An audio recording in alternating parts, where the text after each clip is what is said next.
Welcome back. I have a quick video here regarding using our Flagstaff ePro 12RK, which stands for rear kitchen.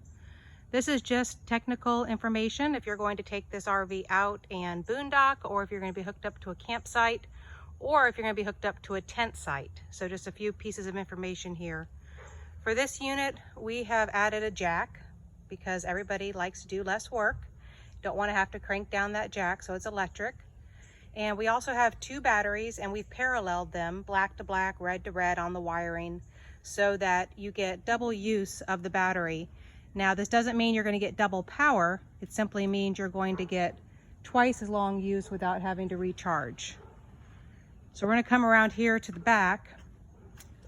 You see you've got your power hookup, you got your city water there, and your freshwater tank, which is this one.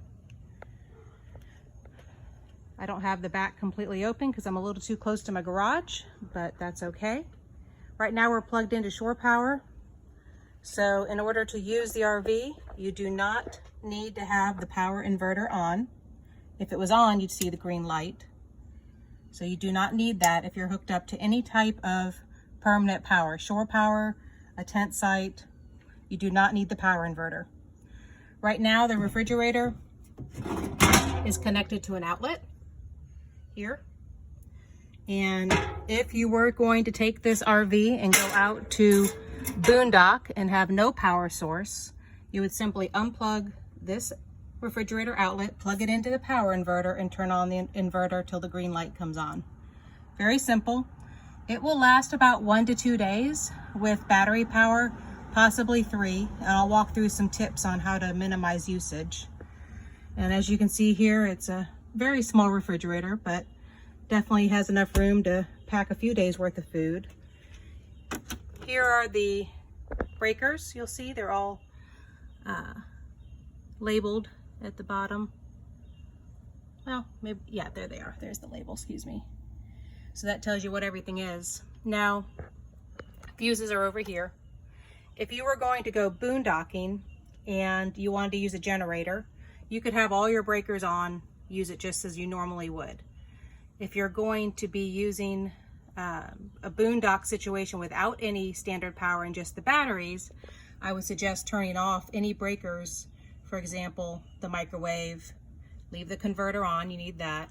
Main needs to stay on, and AC would need to be turned off, because if you're boondocking without any power source, you cannot use the AC or the heat in this unit. Now, if you are going to go and be in a situation where you've got only a tent site, in that situation, the most important thing for most of us Texans is to have AC. So what I would do is I would go through and I would turn off the microwave. As you can see, it just turned off. And I would turn off this outlet, this breaker, excuse me, which is most likely the outlets inside the RV, just to conserve power. And I would turn off this one, and this one's a blank one. So at this point, you only have the 30 and the 20 on, which is the AC. And of course, those are the most important things if you're tent site camping with just a 110 plug. Now, if you are going to be in that situation, you need to have a converter for the power cord. Excuse my dirty garage here. But with our rentals, we provide this adapter, and this allows you to plug into a regular outlet.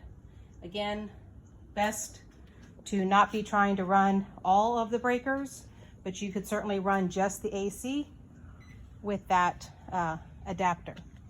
Now, if you're boondocking and you have no power, exterior power source, when you leave the campsite or wherever you're camping, you would want to disconnect the battery key here, and that's going to take off all power to the RV while you're gone, conserve the battery, because we don't want any draws to that battery at this point when you're out and about. And then when you come back to the campsite, just plug that back in, and that will help conserve batteries.